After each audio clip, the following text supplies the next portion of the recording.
Well, good morning, everybody. Welcome to Simple Living PEI. So today is the beginning of our all things rhubarb.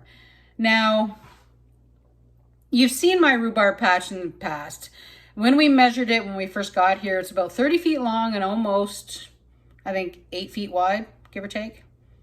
Something like that, anyway. But, so, we're actually going to get into all things rhubarb here because I need to figure out what we're going to use it for. Now, this technically started yesterday. So, what I'm going to do is I'll show you what we've done so far. Going to finish off what we're going to do today because I'm not too sure how it's going to turn out. But, yeah, like I said, it's all things rhubarb. Now, I've learned a couple of things about rhubarb lately, though. So one, aside from the fact that it is mostly water, rhubarb really does not have what you'd call a ton of nutritional value. Has some vitamin K, I believe. Actually, let me take a look because I looked it up. Yeah, it's mostly vitamin K and water. About 95% water. And the other thing I learned is that rhubarb is not a fruit. Rhubarb is a vegetable. So that messed me right up. Kind of like how tomatoes aren't vegetables, they're fruit. I had no idea rhubarb was a vegetable, but that's okay. The other thing that I learned, don't eat the leaves. What's it called? Oxalic. Oxalic? Oxalic acid? Does that sound right? Anyway. Apparently that's something that's in the leaves and is not good for you. Not good for you at all. But let me show you what I did yesterday. Gonna pop in another little video of something I had done the other day. And then let's get the rest of these jobs done today. It is officially rhubarb season. So, hey, leftover strawberries. Let's make a rhubarb strawberry crumble or something. So when I make a crumble of any kind, it is basically just a mix of, well, whatever I have around. And today, it is a lot of rhubarb from the garden, the last of a bag of frozen strawberries, and believe it or not, an apple. Now, the ingredients that are going in, a little bit of salt. Trust me, you want a little bit of salt. Next is sugar. Now, this is rhubarb, and it's new rhubarb, so it's not what you'd call sweet. So I've got probably 6 cups of fruit, so I actually added 3/4 of a cup of sugar. After this is cooked for a while, oh yeah, speaking of that, got to turn the oven on. So after this is cooked down for a bit, we'll taste it. If it needs a little bit more sugar, then we'll put it in. Next, we need the flour. Now, these strawberries have a lot of liquid. So I'm going to say 1/4 cup of flour plus another couple of tablespoons. All right, stir all this together. And then we'll get it in a baking dish and get it in the oven and let it start cooking.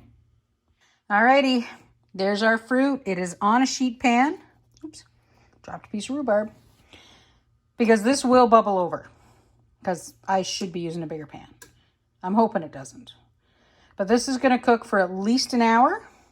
And then we'll put the topping on it and cook it for another, I don't know, 20 minutes, give or take. Oh, there's our use it up crumble. Bust up these strawberries a little bit. All right, let's see if we need to add any more sugar. I could eat this right now on a flip-flop. Oh, nope, that's perfect. All right, put this back in the oven so it can bubble away a little bit more. Okay. I kept the bowl. I'm not going to waste a little bit of flavor and, a little bit of flour and stuff. So this is what we're actually going to make the crumble in.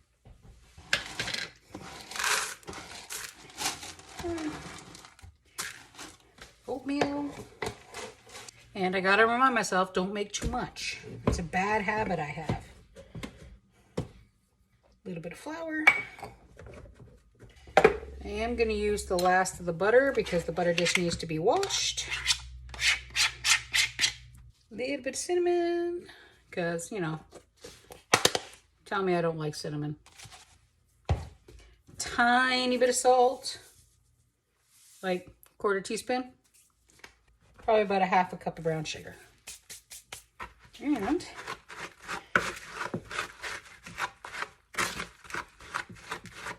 I actually like the oatmeal when I do this. It's really crunchy. It's actually not crumbly enough, guys. Oh my gosh. Oh well. I actually have to add some flour. It's not like a proper crumble topping. That's just the flavors that I like. Okay. In the oven it goes, and time to clean up this mess.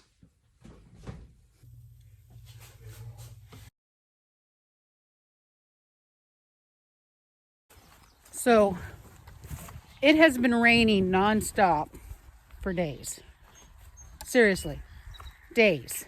I mean, don't get me wrong, it's actually been a good thing because with all the fires in Nova Scotia and of course now into Quebec, we really need the rain. But that has also meant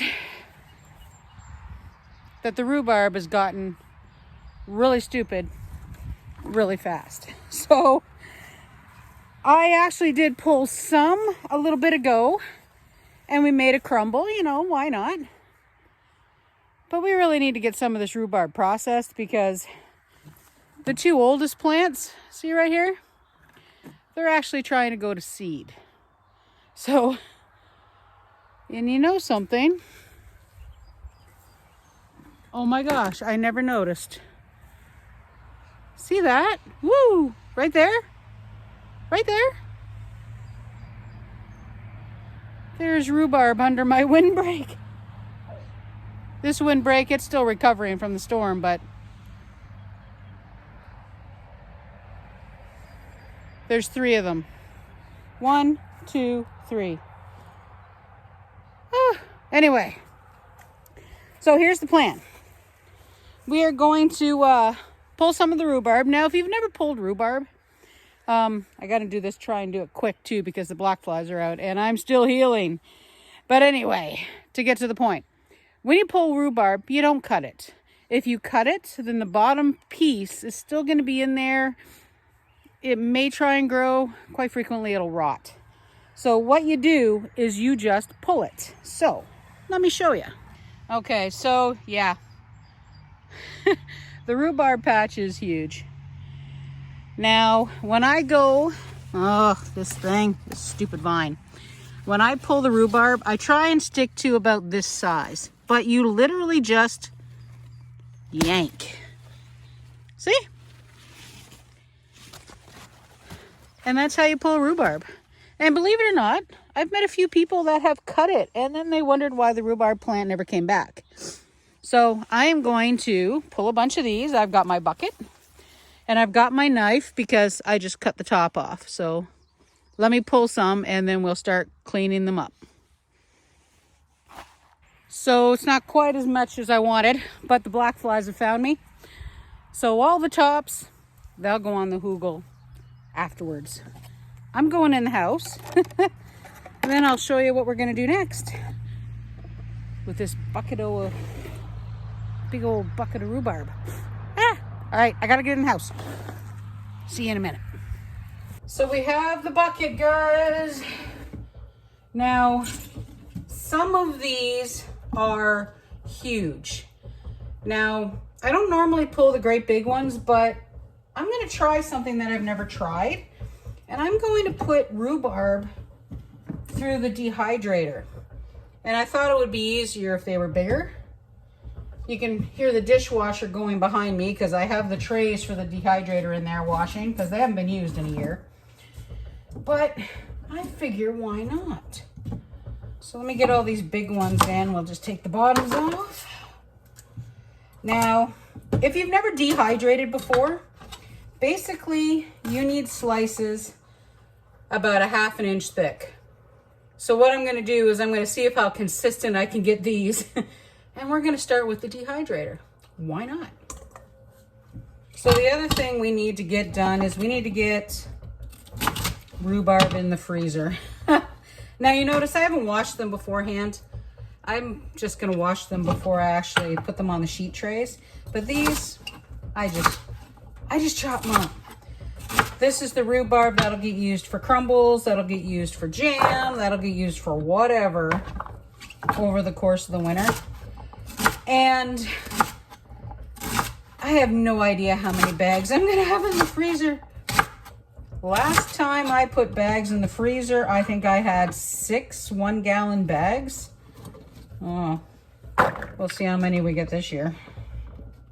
These are the ones that we're going to put in the dehydrator and see if this will actually work. So we've washed those. I'm just going to spread them out on a little bit of paper. Let them dry a little bit, just to make my life a little bit easier later on. I'm hoping this works. I've never dehydrated rhubarb ever. I've dehydrated tomatoes, onions, garlic, apples, peaches. I've dehydrated a lot of fruits and things. But this will be the first time I've ever dehydrated rhubarb. And I'm kind of hoping it'll work the same way. So when I've dehydrated apples in the past, normally we would use them, we just chop them up, put them in pancakes, put them in muffins, do whatever. Dried apples are really good in a crumble as well, like lots of things. So I'm hoping this stuff here will work out the same. So these I'm gonna let them dry. I've cut up all the, what did we cut up? Oh yeah, rhubarb. Jeepers. It's my Saturday, I'm allowed. So I cut up the rhubarb as well. That's going to go in the freezer. So I'm going to wash that up and I'll show you how we're going to freeze it and prep it for the winter. Prepping rhubarb for the freezer. This is one of those really hard processes and I'm so sorry. But here it is. This is how you prep the rhubarb for the freezer.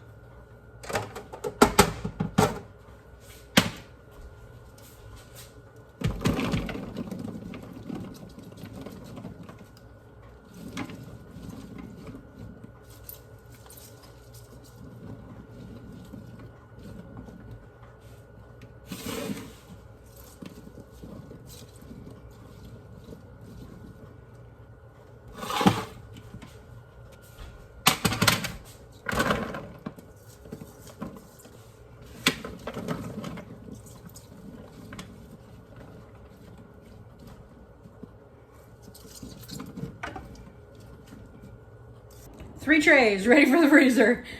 Yeah, I know. Sorry, I was just being a jerk. So these 3 trays, I'm going to put them in the freezer. Normally I would put a lot more in the freezer at once, but with the way we've been doing stuff at home, I don't have all the freezer space at the moment to spread trays around. So these are going to go in the freezer. Once they're frozen, then of course they're going to stick together a little bit. I'm just going to basically take a big wooden spoon to them and break it all apart. And then they're going to go into the big gallon freezer bags and stacked up in the walk-in. Not walk-in? I don't have a walk-in. Upright. That's the word. Let's get these in the freezer. And then we'll, yeah, I did get bit, by the way. Then we'll get those other pieces in the dehydrator. And let's see if this first foray into the world of rhubarb will even work. The racks are out of the dishwasher. Yay! So let's put some of this rhubarb on there. Let's see if this is actually going to work. Now I'm actually going to put these racks in upside down because they have a lip. So normally they go in this way, but with the rhubarb and the little pieces, I'm going to put them in upside down because I'm honestly really not too sure if it'll all just fall off. Now you need to put a little bit of space when you're going to use a dehydrator. I'm hoping that I have enough room. I should have enough room, more than enough room.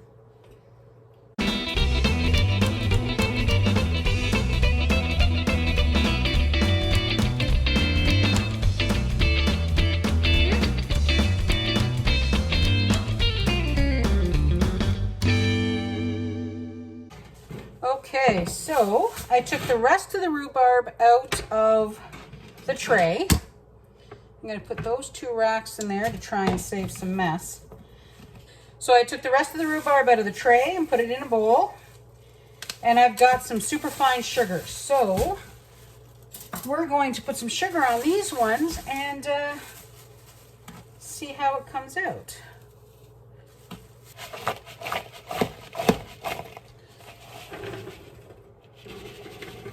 Yeah, I did it this way so I didn't get sugar all over the floor or onto the stove. So, all right, let's spread these out. And then I will show you what we're doing from here. So there's barely any sugar on these ones at all. So let's take these to the dehydrator and I'll show you this machine. Okay, so this, guys, is my little electronic dehydrator. So I haven't used this one much. I've actually used the round old manual ones for ages. So what I've got are the 3 trays here with no sugar. And we'll put these 3 trays with sugar. And then we'll fire this up and we'll see if this experiment will work. So there we go, all our trays in. I have it plugged in. Now I tend to put it on one of these little TV trays, mostly because as a just in case. There is a book that came with it, but I'm not gonna lie, I honestly don't remember where it is. So I'm gonna use the apple strawberry setting, which is 70 degrees at 7 hours. So temperature.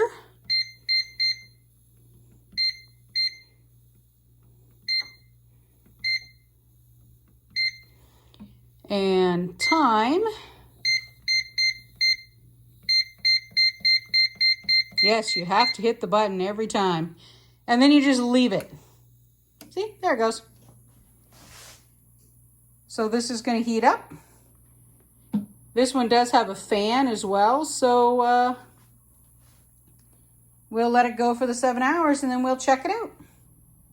We've been going for only 40 minutes and look at all the moisture coming out of that rhubarb. Wow. So we had to pause the dehydrator because there's so much liquid, it's making a mess.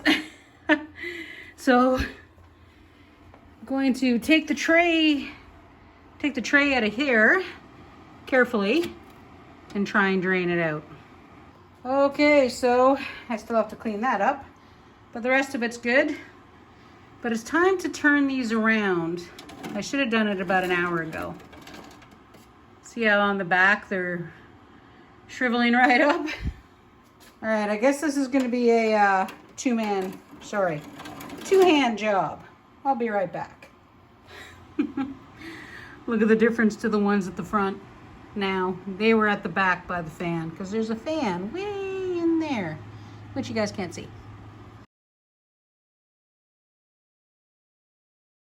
So before we get this day going today, another thing we're doing with rhubarb. This is my Victorian rhubarb. This is a barbecue sauce, sorry. This is a barbecue sauce that I made last year. I don't need any more, so I'm not making any more. So I figured it's all things rhubarb. Let's put some, basically some pork ribs, frozen, in the crock pot with some Victorian barbecue sauce. On high, 6 minutes, and I added some of our Bam spice to it. So once these thaw out, I'll crack the lid and stir it all up, make sure everybody's nice and coated, and then let them cook away. Okay. Well, first things first this morning before we continue on with our rhubarb adventure. And that is to get this rhubarb into bags.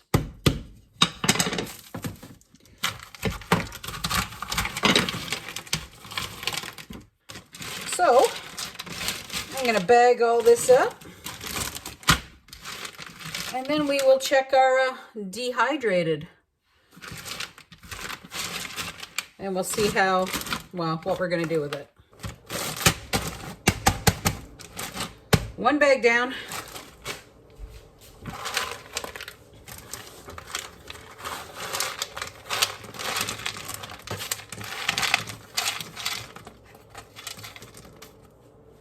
Okay, so let's talk about the dehydrated rhubarb. So look at this. They're just these little nuggets.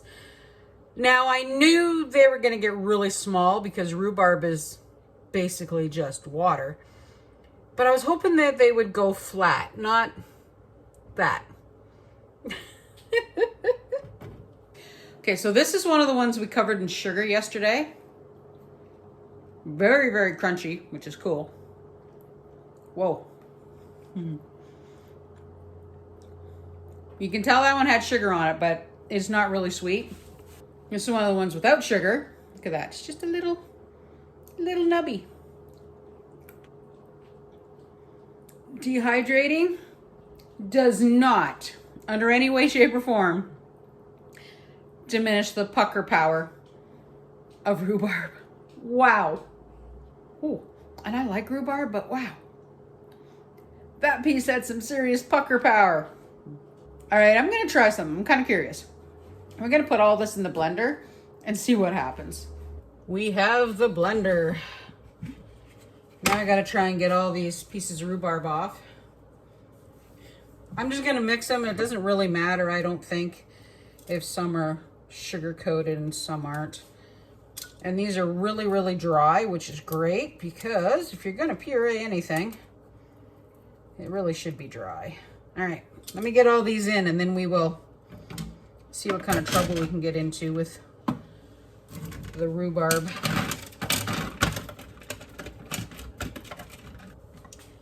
Okay.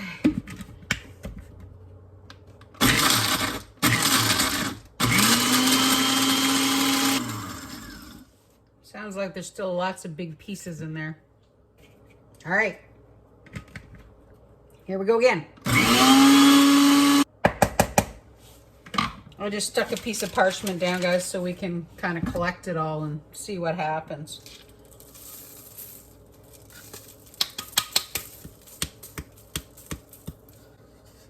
Whoops.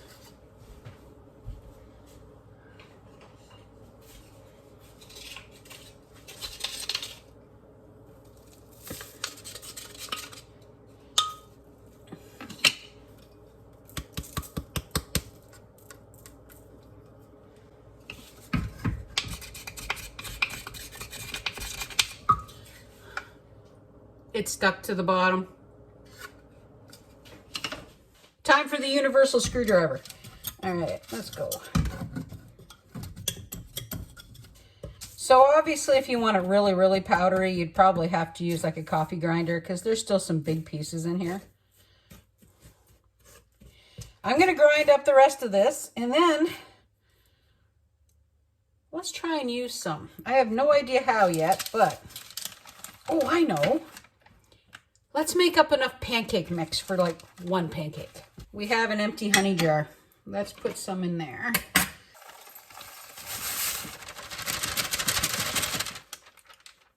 This is just a tiny bit of pancake mix, guys. It's that Costco stuff that you can buy in the bags. It's actually not that bad.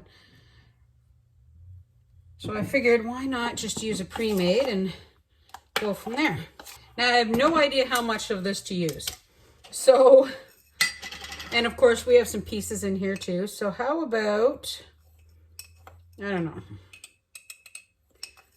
I honestly don't know. That works out. Put a teaspoon. Okay. We'll try a teaspoon because, I mean, if you chew on it and it's got pucker power, what's it going to be like in here?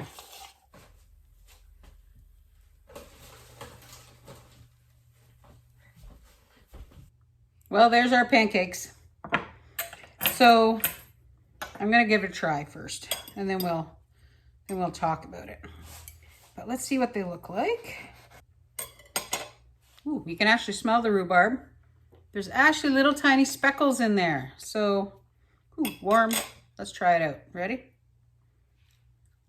You can taste the rhubarb. That's not bad. Now, I probably would put a little bit more, but maybe, I'm not 100% sure. So making this stuff was a pain. Tedious, but that's okay. It's not really a big deal. And I actually like to make pancakes quite frequently with fruit. So bananas, I'll chop up apples, I'll grate apples. Rhubarb I have done, but I've grabbed rhubarb and I've chopped it all up and I've stirred it in. But rhubarb, with so much moisture in it, kind of makes the pancakes flat, not fluffy. That's the beginning of our rhubarb adventure. So we've dried rhubarb, froze rhubarb. We have, and made that one rhubarb crumble. So that's so far. I still have to get a lot more rhubarb in the freezer.